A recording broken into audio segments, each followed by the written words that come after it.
ugali imeiva haitashika kwa kijiko, but yenye haijaiva itashikana hapa. Did you know that I have a recipe for cooking ugali? Well, now you know. The first time I ever tried making ugali, I had to change the sufuria twice because when I started off, I added too much flour. Then ikakuwa so hard. Then I had to add some water so that I can loosen it, and it ended up becoming porridge. I had to add some flour so that I can make it a little bit harder, and it ended up being extremely hard. So I had to add more water so that I can make it a little bit softer, and the cycle continued until the sufuria became small. I had to change and put it in a bigger sufuria, and the cycle continued until I had to change it for the second time and put it in an extra big sufuria. And today I'm going to be sharing with you the exact measurements that you need, and you only need 2 ingredients, that is some ugali flour and some water. And without further ado, let's get started.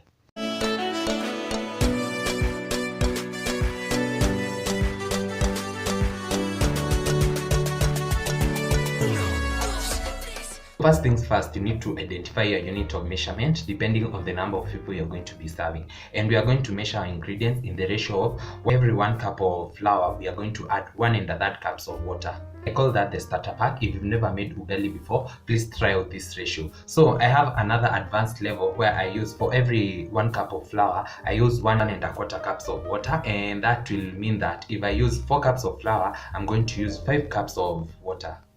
I hope I am clear at this point. Then there is the advanced level where you do not need to measure anything. You just need to measure water. Then you'll automatically figure out how to go about it. And for the starter pack, this is a very good ratio if at all you've never made ugali before. It's not going to give you a hard time. It's going to be very smooth. And let's get to the other side where we get to do the practical thing. So just in case I've not mentioned, we are going to be making the starter pack. And I'm going to add in 4 cups of water.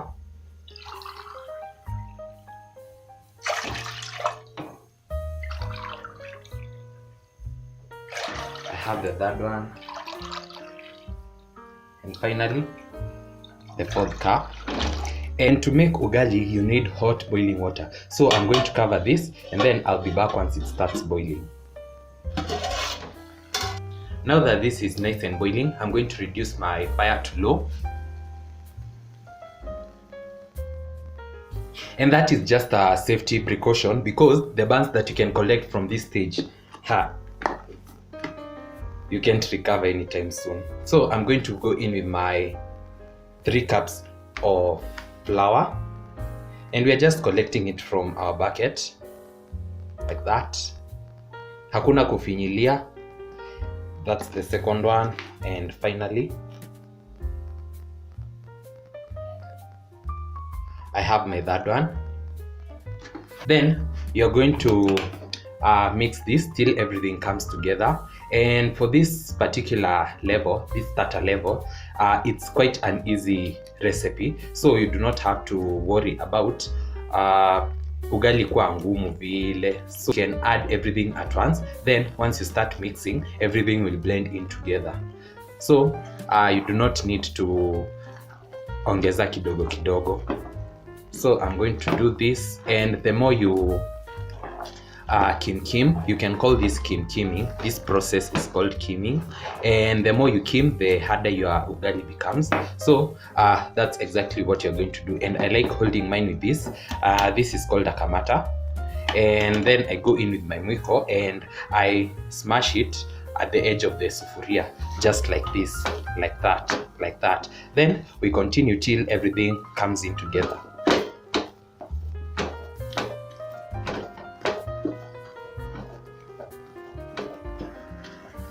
So once I'm certain that this portion is well mixed, I'm going to turn it and nitaleta another portion like that.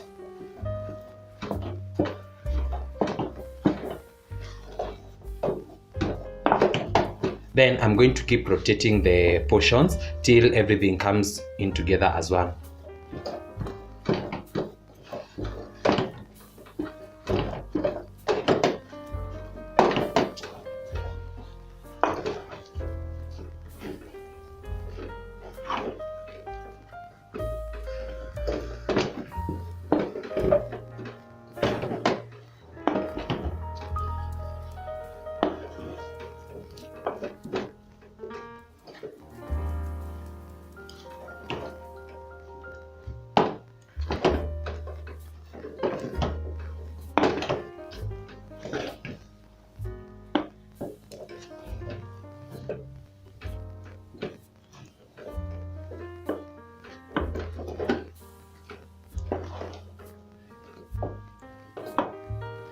Now that you can see there are no pockets of raw flour, and that simply means that you are done with this first stage.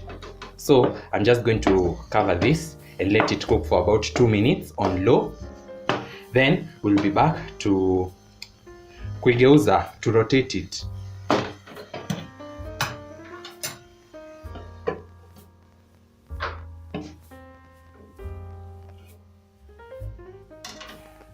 Let's check on our ugali.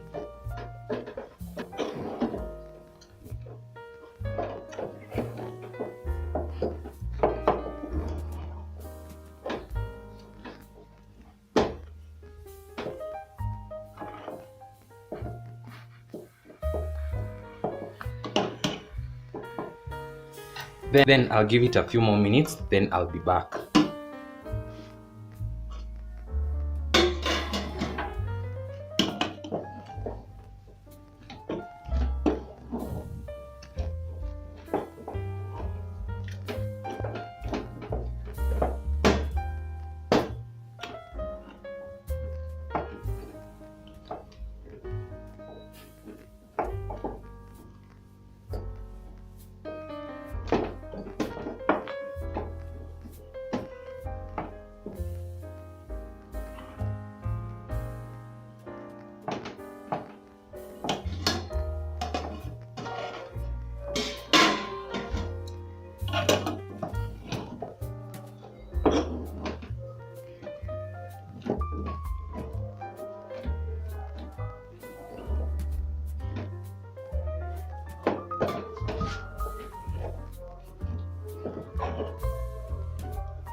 So after turning it for about 5 times, your ugali should be ready. And how you know that it is ready is ikiacha kushikashika kwa mwiko.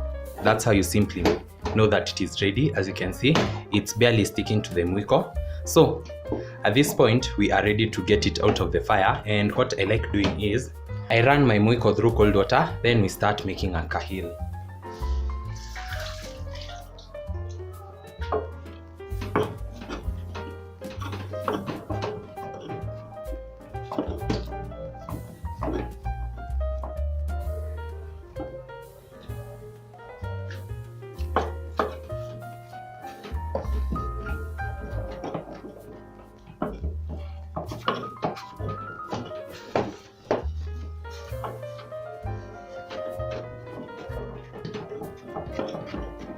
Then I'm also going to show you how I like to get mine off the fire. Then I have this yellow plate that I like using, and instead of kuilalisha hivyo, I'm going to turn it like this. And look at this.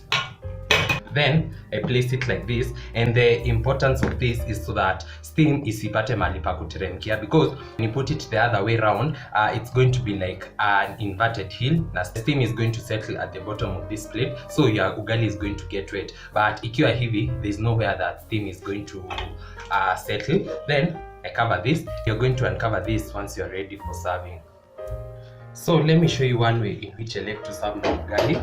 And you need a small container. Then you're going to take your ugali while it's still hot. Then you put it there, and you can see this is what I was talking about. Ugali imeiva haitashika kwa kijiko, but yenye haijaiva itashikana hapa.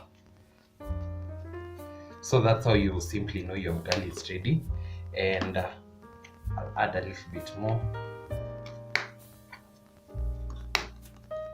And this is good for one portion or one serving. Then you'll need your plate, and you invert it right there, and just like that you have your ugali. Just in case I forgot to mention, you can serve this with your favorite protein. You can also serve it with your favorite vegetables, and don't forget to include an avocado. That will slap really well. So I hope you enjoyed this particular episode. I hope you learned something new.